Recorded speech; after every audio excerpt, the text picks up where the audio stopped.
আসসালামু আলাইকুম আমার প্রিয় ভিউয়ার্স, আপনারা কেমন আছেন? আমরা তো আলহামদুলিল্লাহ ভালো আছি। আজকে আপনাদের সাথে একটা ভিডিও শেয়ার করব, আশা করি ভিডিওটা ভালো লাগবে। আজকে অনেক দিন পর একটা ভিডিও দিচ্ছি। আসলে কিছুদিন যাবৎ ভিডিও দিতে পারি না, সময়ের অভাবে সময় পাওয়া যায় না। তো আজকে অনেকগুলো বাজার করলাম, তারপরে কি রান্না করলাম সেটাই আপনাদের সাথে শেয়ার করছি। তো এখানে আমি অনেকগুলাই বাজার নিয়ে এসেছি। এখানে আটা নিয়ে এসেছি,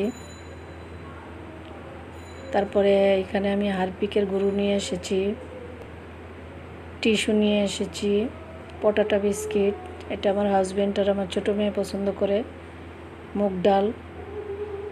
আসলে কি বলবো, বাজারে এত জিনিসপত্রের দাম। আমি দুধ নিয়ে এসেছি ডিপ্লোমা, কারণ এই দুধটা আমার লাগে চা খেতে। তারপরে ছোটো বাচ্চাটা একটু হরলিক্স খায়, সেই জন্য। আর এখানে জর্দার রং নিয়েছি অল্প একটু, বাদাম নিয়েছি, যেহেতু আমার ছোটো মেয়ে আর আমার হাজব্যান্ড সবসময় বসে বসে বাদাম খায়। আর এখানে আমি চিড়া নিয়েছি, পটাটা বিস্কিট নিয়েছি, মুগ ডাল নিয়েছি। তো এই দেখতেই পাচ্ছেন মাজুনি, টিস্যু, এই সবগুলো কিনে নিয়ে এসেছি। আর আসলে একা মানুষ, যখন এই সময় পাই তখনই দেখা যায় যে বাজার করতে চলে যাই। আর এই কয়দিনে একদম বাজার করা হয় নাই, বাইরেও যাই নাই, কারফিউ ছিল, সেই জন্য বেশি একটা বাইরে যাওয়া হয় নাই। বাদামগুলো গুছিয়ে নিচ্ছি, তো যখন এই সময় পাই তখন এই বাজারটা করে গুছিয়ে রাখি।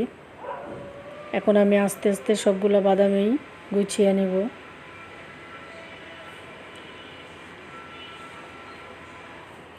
সবগুলো জিনিসই গুছিয়ে নেব। তো ওই সংসদ ভবনের এই পাশে শোনা যাচ্ছে একটা কুকুর খুব চিল্লাপাল্লা করছে, কেন করছে জানি না, যেহেতু আমাদের অপোজিটে বাসা, তো ওইদিকে শোনা যাচ্ছে একটা কুকুর খুব চিল্লাচ্ছে, সেই জন্য একটু শব্দ হতে পারে। তো দুধটাকেও আমি সুন্দর করে ঢেলে নিচ্ছি।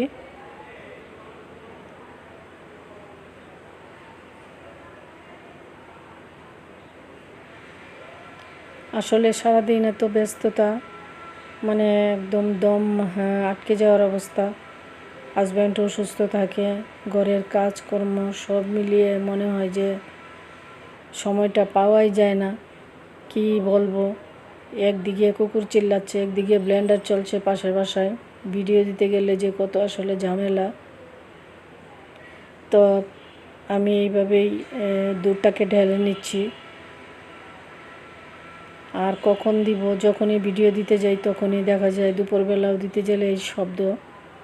তো আমি দুধটা এক ডিব্বায় নাড়তেছিল না, সেজন্য আমি আরেকটা ডিব্বায় আরেকটা বয়ামে রেখে দিয়েছি।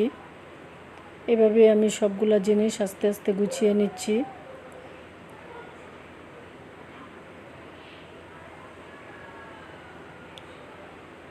এখানে আমি কিশমিশ নিয়ে এসেছিলাম আগেই, তো সেটা গুছানো হয় নাই, আর সেটাও এখন গুছিয়ে নিচ্ছি। আসলে যখনই সময় পাই তখনই ঘরের জিনিসগুলো গুছিয়ে রাখি, যেহেতু ঘরে কোনো লোকজন নেই কেনার মতো, বা মানে বারবার বাজারে যাওয়ার মতো, সেই জন্য আমি নিজেই এই কাজগুলো করে থাকি আর কি, সুযোগ মতো। আর কিশমিশগুলো কিন্তু ভীষণ ভালো ছিল, অনেক সুন্দর ছিল।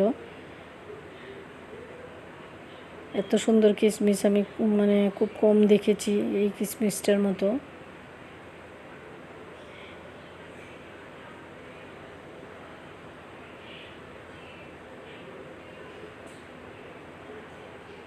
তো এইভাবে আপনাদের সাথে ভিডিওটা শেয়ার করলাম, আর আশা করি ভিডিওটা দেখে শেষ করবেন। অনেক দিন পর একটা ভিডিও দিলাম, আপনাদের ভিডিও আমি ঠিক মতো দেখতে পারি না, কারণ এই কয়দিন একটু ব্যস্ত ছিলাম বেশি। অবশ্যই দেখব সুযোগ পেলে। আর এভাবে আমি প্রত্যেকটা কাজ গুছিয়ে গুছিয়ে রেখে দিই, যাতে আমার কোনো সময় ঝামেলা না হয়। যখনই সময় পাই তখনই আমি এইভাবে কাজগুলো গুছিয়ে গুছিয়ে রেখে দিই, কারণ যেহেতু নিজেরই করতে হবে, তাহলে আর ফেলে রেখে লাভ কি, গুছিয়ে গুছিয়ে রেখে দিই। তাই আটাটাও আমি ঢেলে নেব, আটা নিয়ে এসেছি।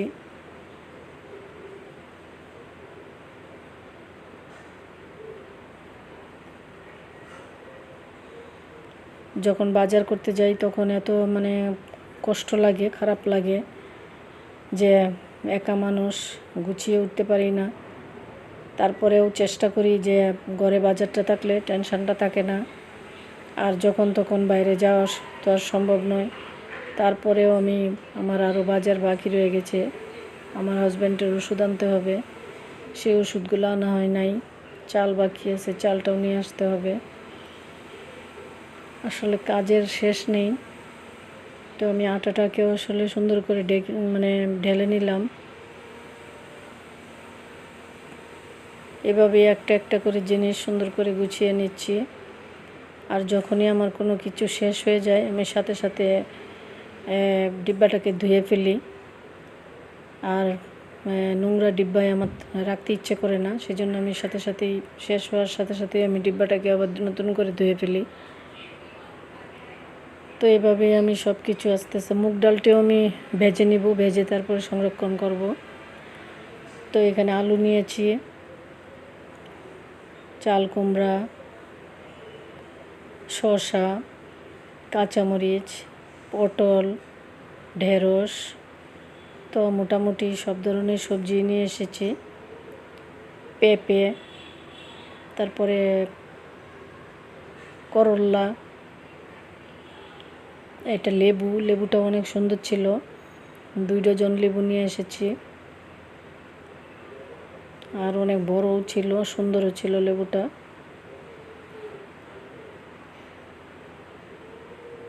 তো এখন আমি তরকারিগুলো সুন্দর করে গুছিয়ে নেব।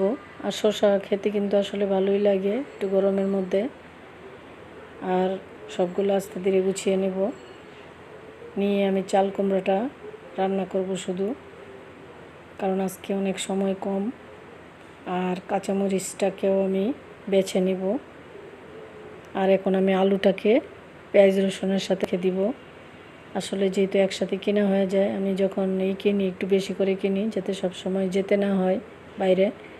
তো আমি এইভাবে আলুটাকেও এই যে সংরক্ষণ করে রেখে দিলাম। আর একটু ভালো জিনিস কিনলে পচেও না, আর আপনার অনেক দিন থাকে। যে আমি পেঁয়াজ কিনেছিলাম, আমার পেঁয়াজ কিন্তু একেবারে একটা পেঁয়াজও কিন্তু নষ্ট হয় নাই, একটা রসুনও কিন্তু নষ্ট হয় নাই। আসলে যত্ন করে রাখতে হয়। আর এখন আমি কাঁচামরিচটাকে সুন্দর করে বেছে নিয়েছি। এখন আবার বিমানের শব্দ শোনা যাচ্ছে। তো এই যে আমি শুকনা মরিচটাকেও আমি গুছিয়ে নিচ্ছি। শুকনা মরিচটাকে আসলে আমি ভেজে নিচ্ছি, কারণ শুকনা মরিচ কীরকম একটা হয়ে যায় স্যাঁতস্যাঁতে, যেহেতু এখন বর্ষাকাল, সেই জন্য আমি শুকনা মরিচ ভেজে আমি একটা বয়মের মধ্যে রেখে দিয়েছি। শুকনা মরিচ 1 মাসের মধ্যেও আপনার কিচ্ছু হবে না, একদম ভালো থাকবে। আর যদি আপনি এমনি রেখে দেন তো স্যাঁতস্যাঁতে হয়ে যাবে। আমি কিছু চিরাও কিন্তু ভেজে নিয়েছি খাওয়ার জন্য। তারপরে আমি এখন রান্না করতে চলে এসেছি। প্রথমে আমি চাল কুমড়াটাকে ভালো করে ধুয়ে নিয়েছি কেটে। তারপরে ডালটাকে ধুয়ে এখন আমি মশলা দিয়ে পেঁয়াজ দিয়ে তেলের মধ্যে পেঁয়াজের মধ্যে আপনার হলুদের গুঁড়ো, মরিচের গুঁড়ো, ধনিয়ার গুঁড়ো, লবণ সব কিছু দিয়ে নিচ্ছি। তারপরে আমি এখানে পেঁয়াজ রসুন বাটাও কিন্তু দিয়ে নিচ্ছি। তো যেহেতু আমি ডিপে রেখে দিই সেই জন্য শক্ত হয়ে যায়। আর এখানে জিরা বাটাও দিয়ে দিচ্ছি, দিয়ে একটু কষিয়ে এখন আমি ডালটাকে দিয়ে দিচ্ছি। আসলে পাশের বাসায় যে ব্লেন্ডার করতেছে অনেকক্ষণ যাবৎ, শেষ আর হয় না শব্দটা। তো আমি আর অল্প একটু লবণ দিয়ে দিলাম, সরি। তারপরে আমি চাল কুমড়াটাকে দিয়ে সুন্দর করে এখন আমি উল্টাপাল্টা করে তারপরে আমি কষাতে দিব।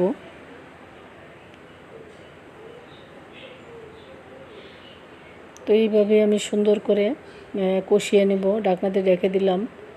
তো দেখতেই পাচ্ছেন কষানো হয়ে গেছে। মাঝখানে আমি কিন্তু একবার নাড়া দিয়েছিলাম।